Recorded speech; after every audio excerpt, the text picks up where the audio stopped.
Welcome to the Genius Factory. Enjoy the video. Start by gathering your ingredients. For a classic macaroni tuna salad, you'll need about 8 ounces of cooked elbow macaroni, 2 5-ounce cans of drained tuna, and 1 cup of mayonnaise.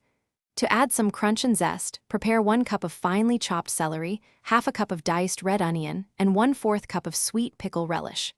Don't forget your seasonings: salt, black pepper, and a teaspoon of Dijon mustard. First, let's get that macaroni ready. Bring a large pot of salted water to a rolling boil.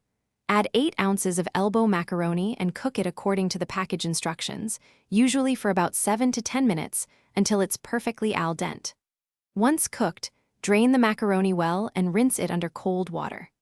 This stops the cooking process and prevents the pasta from sticking together, ensuring a lovely texture for your salad. Now for the fun part, mixing everything together. In a large mixing bowl, combine your cooled, drained macaroni with the 2 5-ounce cans of flaked, drained tuna. Next, add the finely chopped celery, diced red onion, and sweet pickle relish. Pour in 1 cup of creamy mayonnaise and 1 teaspoon of Dijon mustard. Gently fold all the ingredients together until everything is well combined and coated. Season with salt and freshly ground black pepper to taste. Almost there. Once your macaroni tuna salad is thoroughly mixed, cover the bowl tightly with plastic wrap.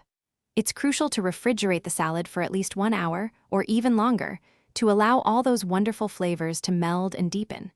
Chilling also ensures the salad is refreshingly cold when served. Give it a final stir before serving. This delicious, easy-to-make macaroni tuna salad is perfect as a side dish or a light lunch. Thanks for watching. If you found this helpful, don't forget to like and subscribe.